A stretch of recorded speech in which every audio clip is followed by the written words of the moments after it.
A father leaves his fortune to a son who is despised by the entire family. But when the will is revealed, a battle begins and old secrets resurface, showing that the greatest legacy is not always money. The drizzle fell softly on the headstones in the cemetery, creating small puddles of mud under the feet of the mourners. The sky, gray and cloudy, seemed to reflect the weight that everyone felt. Around the dark oak coffin, several people murmured in low voices as the priest concluded the ceremony. João stood at a distance, his hands buried in the pockets of his worn coat. His posture was stiff, uncomfortable. From the moment he had arrived, no one had given him anything but furtive, distant glances. Even his sisters, Clara and Beatrice, seemed to deliberately ignore his presence. "What are we going to do with the house?" Clara whispered, leaning towards Beatrice. Her voice, though low, did not hide her impatience. "The house and the fortune, you mean," replied Beatrice in a more measured tone, adjusting her black gloves. Her face, always serene, showed a slight shadow of weariness. João listened to fragments of the conversation without meaning to. For years, he had learned to remain unnoticed at family gatherings, to become a spectator of the life his sisters led. While Clara talked about figures and properties, he could only think of the man they had just buried, his father, Enrique. A man of few words and imposing presence who, for João, had been a figure as distant as he was unattainable. When the ceremony was over, the guests began to slowly disperse. João stayed a few more minutes, looking at the newly placed tombstone. Enrique Almeida, father, mentor, friend, 1945-2024. The irony of those words did not go unnoticed. João sighed and turned around, but before he walked away, he heard the voice of the family lawyer, Mr. Andrade, calling him. "João, Clara, Beatrice," said the lawyer firmly, gathering the three siblings near the cemetery exit. "I need to inform you that the reading of your father's will be tomorrow at 10 in the morning in my office. I hope you can all attend punctually." Clara nodded immediately, as if she had already expected the news. Her expression was impassive, although a spark of anticipation shone in her eyes. Beatrice, for her part, remained silent, but exchanged a fleeting glance with her older sister. João, feeling out of place, simply nodded. "Of course, we'll be there," Clara confirmed, almost cutting off the conversation. As the lawyer walked away, the sisters began walking towards their luxury car, parked near the entrance. João followed them with his eyes, noticing how they translated from Spanish to English. www.onlinedoctranslator.com. The contrast between them seemed more evident than ever. While Clara and Beatrice adjusted their elegant coats, he remained there with his shoes muddy and his coat worn by the years. "Are you just going to stand there all day?" Clara asked, turning her head towards him with an annoyed expression. João did not reply. It was not worth it. His sister's words, as always, were laden with contempt and superiority. "Leave him alone, Clara," said Beatrice in a whisper, taking her sister by the arm. "Let's go." As the two sisters walked away, João felt a mix of emotions that were difficult to decipher. The funeral, the indifferent glances, the words barely spoken. Everything was a reminder of the distance that had always existed between them. The weight of silence accompanied him as he walked along the gravel path towards the exit of the cemetery. Before getting into his old car, he looked one last time at his father's grave, now lonely amid a sea of marble and wilted flowers. The feeling of emptiness was overwhelming, but he couldn't ignore the strange uneasiness that the lawyer had planted in him. The will. What would their father have decided? And what would that mean for the three brothers? João started the engine and drove slowly through the deserted streets, leaving behind the cemetery and the murmurs of the last goodbyes. The drizzle continued to fall, as if the sky itself were in mourning. Clara's house was a reflection of her personality. Elegant, neat, and calculated. Large windows offered views of the city, while designer furniture and expensive artwork filled the space without seeming excessive. Beatrice sat on one of the leather sofas, a cup of tea in her hands while Clara talked incessantly. "With the fortune that Dad left us, we will be able to expand our investments," Clara commented, crossing her legs confidently. "Maybe I will buy that property on the coast, or better yet, open a gallery." Beatrice nodded absent-mindedly, watching the steam rising from her cup. Although she didn't say it, Her father's death had stirred a feeling of emptiness in her that she couldn't ignore. "And João?" Beatrice suddenly asked, cutting through the air. "Do you think he will try to claim something?" Clara let out a short laugh, full of contempt. "João has never asked for anything, so why would he do so now? Besides, Dad barely considered him part of the family. He was always useless. A nuisance." Beatrice didn't answer. There was something about the way Clara talked about her brother that was beginning to make her uncomfortable. Years ago, when they were children, João used to be her playmate, a sweet and attentive brother. But time and circumstances had distanced them until they became strangers. Meanwhile, in his modest apartment across town, João sat at his small desk, looking at an old photograph he had found. In it, he and his father were fishing by a river. João must have been about 8 years old. It was the only time he remembered sharing a real moment with Henrique. Why now? João thought, putting the photograph aside. The funeral had been a cruel reminder of his position in the family. Always kept to the side, always seen as a shadow, João had learned to make do with little. But his father's death seemed to be stirring something in him, something that had been dormant for years. The ringing of the phone brought him out of his thoughts. It was Beatrice. João hesitated before answering, but finally picked up. "João?" Beatrice's voice sounded soft, almost cautious. "I wanted to know if you're going to go to the reading of the will tomorrow." "I have no other choice, do I?" João replied dryly. "João, just..." Beatrice seemed to hesitate. "I don't want this to be any more difficult than it already is." João hung up without answering. There was something about Beatrice's concern that struck him as odd, but he couldn't stop to think about it. He looked out the window. The city lights flickered in the distance. His sisters' lives were one of luxury, stability, and success. His, on the other hand, was marked by sacrifices and silence.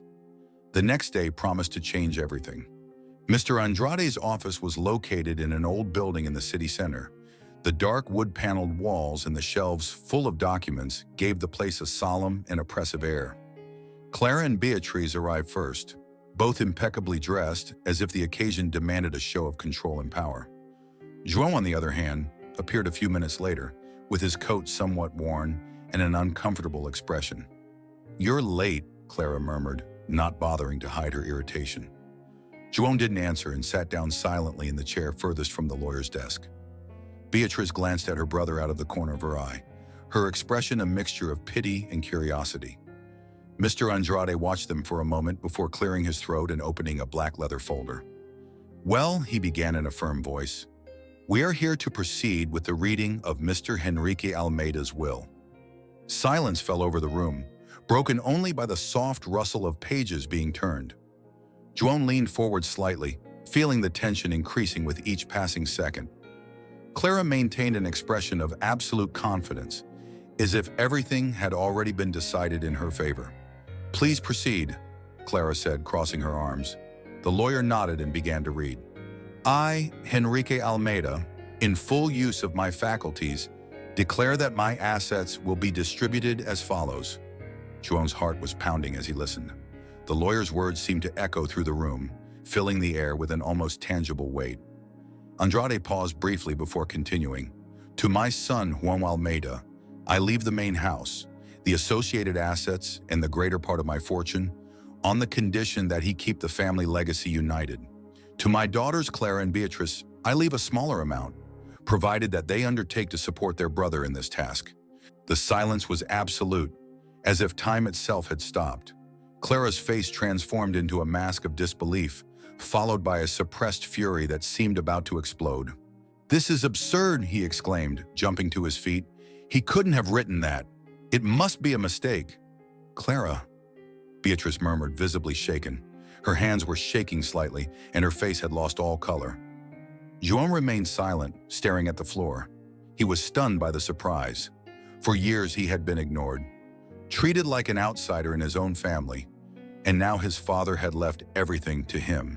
He couldn't understand it. "This doesn't make sense," Clara insisted, turning to the lawyer. "João must have manipulated my father. There must be something we can do to challenge this." "Mrs. Clara," the lawyer replied calmly, I can assure you that the will is legitimate.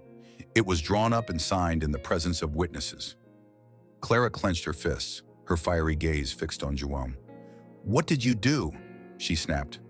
What did you say to him to make him leave everything to you? João looked up slowly. For a moment, he looked like he wanted to respond, but the words stuck in his throat. There was nothing he could say. Clara, please, Beatrice whispered, trying to calm her sister. Don't do this here. But Clara was no longer listening. She left the office, slamming the door, leaving an echo that reverberated off the walls. Beatrice followed her slowly, still confused and shocked. Mr. Andrade carefully closed the folder and looked at João. If you need guidance on how to proceed with the provisions of the will, do not hesitate to contact me. João nodded, unable to articulate a word. When he finally left the office, the cold air of the street hit him in the face. He walked aimlessly along the sidewalk, feeling a mixture of relief and guilt that he couldn't understand. In the distance, Clara walked away furiously with Beatrice at her side. João knew that this was just the beginning. The echo of Clara's heels resonated across the luxurious marble floor of her house. She paced back and forth, her face flushed with fury and her hands clenched into fists.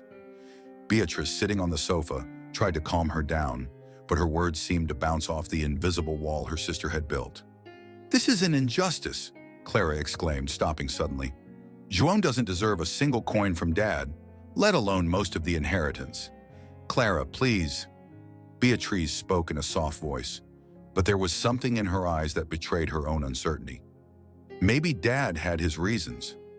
Reasons? Clara let out a bitter laugh. What reasons could he have for leaving everything to someone who never did anything for this family? João was always a parasite, a shadow. He must have manipulated him, taking advantage of his weakness in the end. Beatrice lowered her gaze, uncomfortable.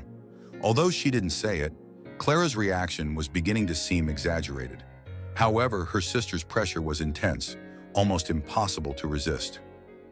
We have to do something, Clara continued, resuming her frantic walk. This will cannot be valid. I will not allow that useless man to keep everything that belongs to us. What are you planning to do? Beatrice asked cautiously. Clara stood in front of the window, crossing her arms. The evening light illuminated her profile harshly. I'm going to contest the will, he said firmly. I'll talk to the best lawyers in town if I have to. João's not going to get away with it. Beatrice sighed deeply.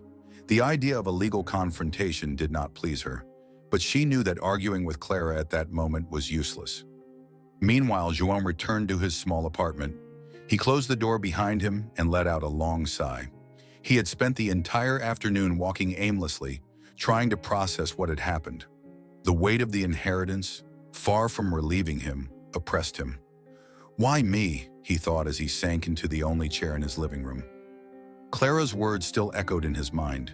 He hadn't asked for any of this. For years he had been ignored, relegated to a secondary role in the family, and now he found himself at the center of a storm that had only just begun. The ringing of the phone startled him. When he picked it up, he heard Beatrice's voice on the other end of the line. João, he hesitated for a moment. Clara is determined to contest the will. João closed his eyes, feeling a knot in his stomach. I'm not surprised, he replied in a low voice. She wants to drag me into this with her, Beatrice continued, her voice shaking slightly. But I'm not sure. Do what you want, Beatrice, João murmured with a hint of weariness. I'm not going to fight for something I never wanted. Beatrice remained silent. João hung up the phone and looked out the window. The city lights flickered in the distance, indifferent to his anguish. He knew that the days ahead would be difficult. Clara would not stop until she got what she wanted, and he, without intending to, had been put at the center of the conflict. In his lonely apartment, João prepared for the inevitable. Morning light filtered through the blinds of João's small apartment, illuminating the dust particles floating in the air. On the table, a worn cardboard box rested, filled with old documents and letters that he had found in his father's closet during his last visit to the family home. João looked at it for a few moments before deciding to open it. Each object inside the box seemed to carry with it a piece of the past, an echo of a time he thought forgotten. He carefully pulled out a yellowed folder from which stood out handwritten letters in Enrique's firm and elegant handwriting. Taking one of them, João began to read in a low voice. João, I know that the decisions I made in the past made you feel invisible. I wasn't a good father, and I recognize that. I focused on Clara and Beatrice, thinking they were the only ones who needed my support. But I was blind to what really mattered. You are my son too, and now I want to do things right, even if it's late. João's voice trembled, and the paper rustled in his hands. He felt a lump in his throat as he imagined his father writing those words. Enrique had never been a man of affectionate gestures, but that letter was the closest thing to an apology that João had ever received in his entire life. He put the letter aside and picked up another. There were more, all with similar messages. João understood then that his father's decision had not been impulsive or arbitrary. Enrique was trying to make up for years of neglect by choosing João as the main heir, perhaps as a final act of redemption. For a moment, she felt a mixture of relief and sadness. Relief because, finally, there was an explanation for what had happened. Sadness because her father was no longer there to tell her in person. Meanwhile, Beatrice was sitting on the large balcony of her apartment with a cup of coffee in her hands. Her thoughts constantly took her back to her childhood, when the three siblings would run around the garden of the old house. João had always been the shyest, the one who preferred to stay to one side, while Clara led her childhood adventures. Beatrice closed her eyes and recalled an image she thought she had forgotten. João, about 7 years old, trying to show her a drawing he had made. She and Clara laughed then, mocking his childish strokes. The look of disappointment on João's face came back to her with painful clarity. At what point did we stop being brothers? He murmured, squeezing the cup. The ringing of the phone brought her out of her thoughts. Clara. Beatrice hesitated to answer, but finally did. Beatrice, did you talk to João? Clara asked bluntly, her voice still full of anger. No, not yet, Beatrice lied, feeling a growing pressure in her chest. You have to decide which side you're on. João doesn't deserve what Dad left him. Beatrice remained silent. She wasn't sure of anything, and that was beginning to scare her.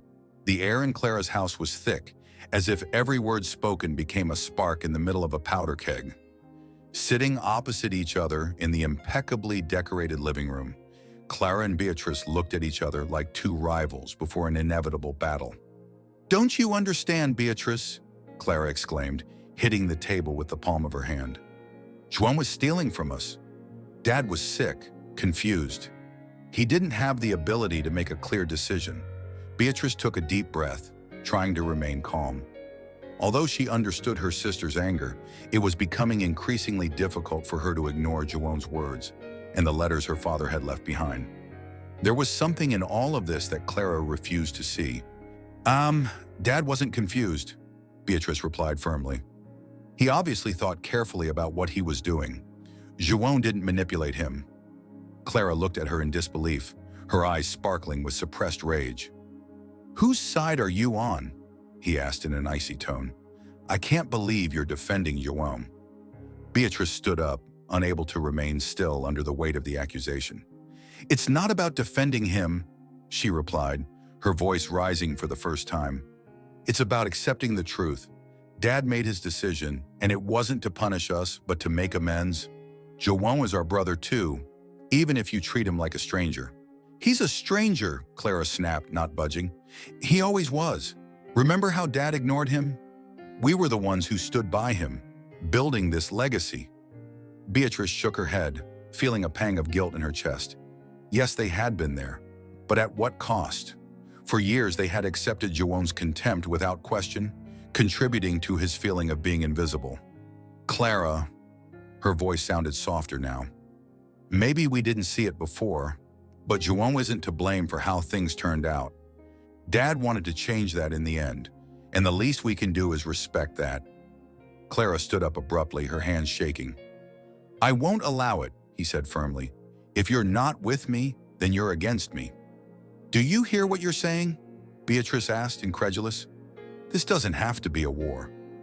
It is already, Clara replied before walking off to the study, leaving Beatrice alone in the middle of the room.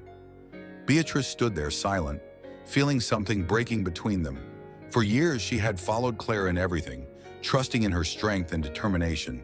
But now that same strength seemed to become an unbreakable barrier. While Clara planned her next move, Beatrice grabbed her bag and left the house. She needed space, she needed to think. She walked aimlessly, feeling the cold of the evening envelop her, while João and her father's words echoed in her mind. For the first time, I felt like I had to choose. When she finally reached her car, she sat there looking at the empty street around her. The image of João alone at the funeral came back to her with painful clarity. Didn't he deserve better too?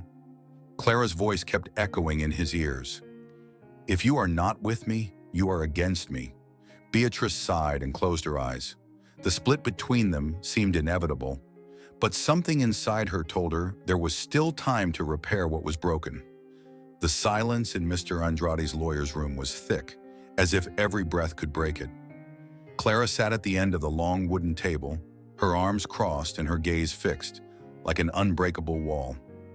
Beatrice, at her side, stared at the floor, trapped in her own thoughts. João, standing apart, kept his head down, as if the weight of the last few weeks was crushing him. Mr. Andrade adjusted his glasses and cleared his throat, finally breaking the silence. Before we proceed with the next legal steps, there is something else that Mr. Henrique left for you, he said calmly, taking a sealed envelope out of a drawer. A handwritten letter from his father. Clara snorted in disbelief and rolled her eyes, but Beatrice sat up straighter, staring at the envelope as if it were a fragile object. João, for his part, raised his head slightly, feeling a mixture of curiosity and apprehension. And what does this letter purport to prove? Clara asked sharply. I suggest you listen, the lawyer replied, ignoring the hostile tone. Carefully, he broke the seal on the envelope and began to read aloud. Dear children, if you are listening to this, it is because I am no longer by your side. I know that my decisions may seem unfair or incomprehensible, but I ask you to listen with an open heart. For years, I made mistakes. I was not the father that João needed, and I know it. I was wrong to ignore his existence, to distance him from the family that also belongs to him. Clara, Beatrice, I always believed that you would find your way. I gave you everything I could, but in the process, I failed to see what truly mattered, the union between you. João deserves this inheritance not because of favoritism, but because I believe in his ability to unite what I broke. This decision is not a punishment for you. It is my last chance to leave you a real legacy, the chance to rebuild the ties I neglected. I hope you can understand that one day. The lawyer paused, letting the weight of the words fill the room. Beatrice put a hand to her chest, trying to contain the lump in her throat. João stared at the floor, motionless, while Clara pounded the table with her knuckles, her face red with anger. This is manipulation, Clara exclaimed, jumping to her feet. Dad wasn't like that. That letter was written under pressure or by someone else. Clara, please, Beatrice whispered, unable to contain her trembling voice. Listen to yourself. This isn't a conspiracy. It's Dad. He wanted to fix it. You're always so naive, Clara shouted, pointing at her with her finger. João doesn't deserve any of this. I'm not going to accept it. João slowly raised his gaze, meeting his older sister's eyes for the first time.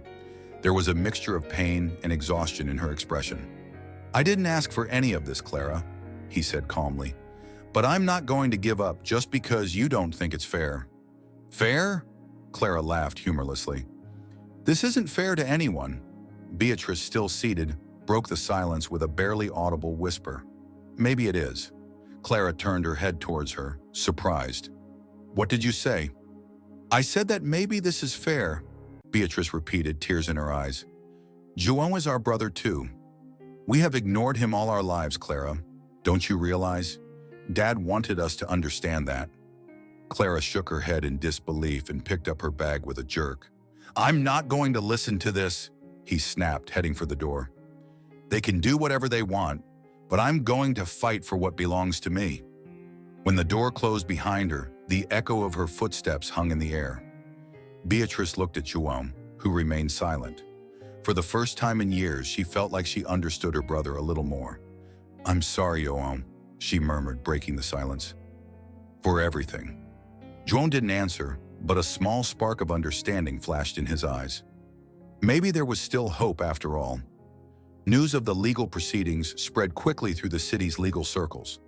Clara, determined to challenge the will, had hired a prestigious law firm. The echo of her intentions resonated not only in the corridors of the courthouse, but also in the fragile bond between the siblings. João sat in the small living room of his apartment, holding the court notice in his hands. The cold official paper seemed to weigh tons. He knew this would happen, but reading it in black and white made it all the more real. "Challenged due to lack of capacity of the testator," he murmured quietly, stopping at the lines that Clara had drafted through her lawyers. The weight of the words hit him. Henrique, his father, was now reduced to a supposedly weak and manipulated man. João felt a mixture of sadness and anger, but above all, tiredness. He didn't want to fight his sisters, but he couldn't just give up either. "I didn't ask for this, Dad," he whispered into the air, as if the silence around him could give him answers. Hours later, João arrived at the office of his own lawyer, an older man with a calm demeanor. Sitting opposite him, João listened as the details of the process were explained to him. "Clara is going to argue that you influenced her father's decisions," said the lawyer. "It will be a difficult battle, but the will is in order. We have everything to defend ourselves." "I don't want to fight," João answered honestly. "I don't want this." "I understand, João," the man replied softly. "But if we do not uphold your father's wishes, the decision will fall to the court." João nodded silently, understanding the gravity of the situation. It wasn't just a piece of paper with numbers and properties. It was Henrique's last wish, and to give it up would be like erasing the letters and words that had finally given him some peace. Meanwhile, Beatriz found herself caught between the two sides. Sitting in the waiting room of Clara's law firm, she watched the cold walls and impassive faces of the lawyers coming and going. "Are you sure about this?" Beatriz asked when she finally had her sister in front of her. Clara, standing by the window, did not take her eyes off the horizon. "More than ever," he replied firmly. "This is the right thing to do. João cannot keep everything that belongs to us." "What if Dad was right?" Beatrice insisted, her voice shaking. "What if he did it to fix something we don't understand?"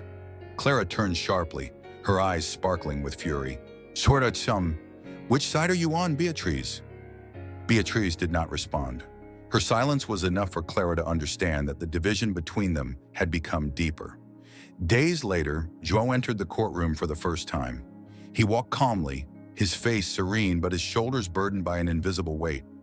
Across the courtroom, Clara watched him with a steely gaze, while Beatrice, sitting further back, fought a lump in her throat. The conflict, which had begun as an echo of old wounds, had now become a formal battle.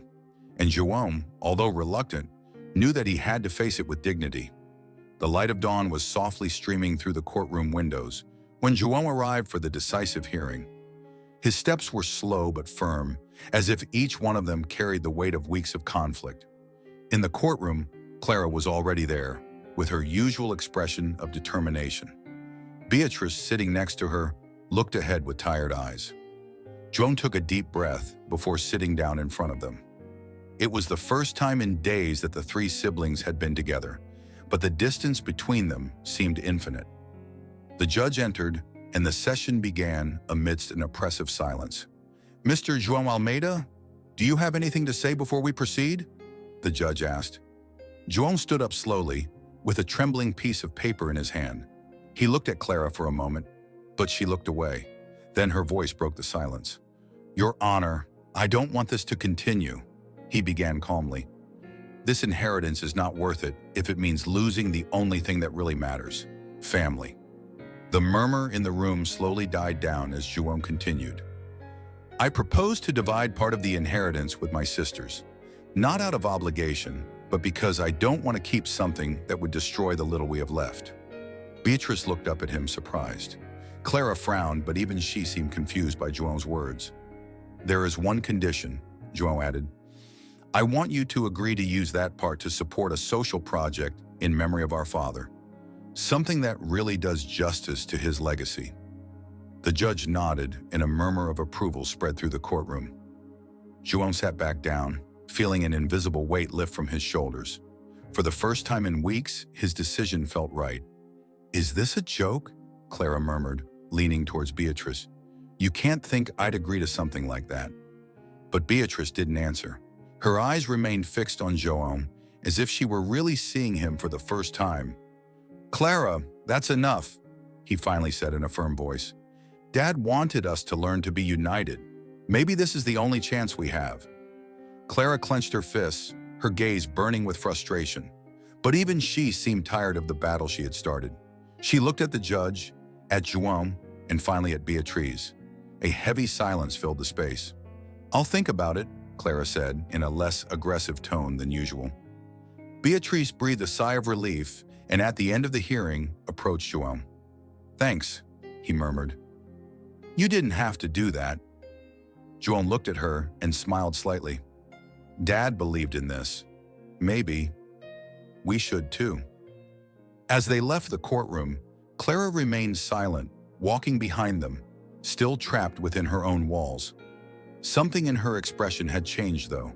The battle wasn't over, but for the first time, the silence between the siblings didn't feel like a sentence. The afternoon was slowly falling on the old Almeida house. After months of conflict, that place that had been a symbol of disputes was once again filled with voices, although this time more serene. Joan was in the large main room, with the windows open, letting in the fresh air. In front of him, a group of workers were fine-tuning the last details of the social project that was taking shape. Beatrice watched from a corner, a soft smile on her lips. She had spent weeks helping Joan organize everything: the resources, the permits, and the contacts. The old house, instead of being sold or abandoned, had been transformed into a community center, with classrooms and open spaces for those who needed it most. "I never thought Dad would want something like that," Beatrice commented, approaching Joan. Joan turned his head slightly, smiling discreetly. "I think Dad left us more than an inheritance," he replied. "He left us the opportunity to do something good, something that really matters." Beatrice nodded, looking at the now white-painted walls, full of life and hope. "Do you think Clara will come?" he asked in a low voice. Joan was silent for a moment. He hadn't seen Clara since the court hearing. Even though she had accepted the proposal, she had kept her distance, as if she were still resolving an internal battle that no one else could see. "If he wants to, he will come," Joan finally answered. "It will take time, but I think he will." As they spoke, a black car pulled up in front of the entrance. Clara's figure appeared, dressed in her usual elegance, but with a less rigid expression than usual. Beatrice saw her first and touched Joan's arm. "Wine," she whispered. Clara walked slowly, her arms crossed and her face serious. Her heels clicked on the wooden floor, and when she got to Joan and Beatrice, she looked at them firmly. "I guess this is what you wanted," Clara said, pointing around her. "A legacy for Dad." "Not for him, Clara," Joan answered calmly. "For us." For a moment, silence seemed to settle between them again. But then Clara took a deep breath and let her shoulders slump, as if she were letting go of an invisible weight. "Okay," he said quietly. "I'll do my part." Beatrice smiled and Joan bowed his head in gratitude. There were no hugs or grand gestures of reconciliation, but that simple agreement was a start. For the first time in years, the three brothers felt they were in the same place, sharing something stronger than an inheritance, a promise of unity. Days later, the community center opened its doors. Children ran through the hallways, young people filled the classrooms with pencils and notebooks, and entire families came to receive support. The old Almeida house, once marked by silence and resentment, was now a symbol of hope. Joan watched from the balcony with a sense of peace he couldn't remember ever feeling before. Beatrice approached him with a cup of coffee and handed him a white envelope. "Dad left it too," she said with a nostalgic smile. "I found it among his things." Joan carefully opened it. Inside was a short note in Enrique's unmistakable handwriting. "A home is not made of walls, but of the people who live in it. Make this house worth living." Joan closed his eyes for a moment, feeling the weight of those words. He looked around. Clara was chatting with some of the visitors, still distant but present. Beatrice was helping to organize materials. The three of them, After so much time, we're finally fulfilling that last wish. "We did it, Dad," João murmured, looking up at the sky as the sun began to set. And so, in that house now filled with laughter and voices, the Almeida family began a new story, one in which forgiveness and unity would be, forever, the greatest legacy. The story of the Almeida siblings teaches us that the true legacy is not found in material wealth, but in the bonds we build and rebuild throughout our lives. João, Clara, and Beatrice had to face their resentments and reconcile with the past to find a new form of family unity. And you?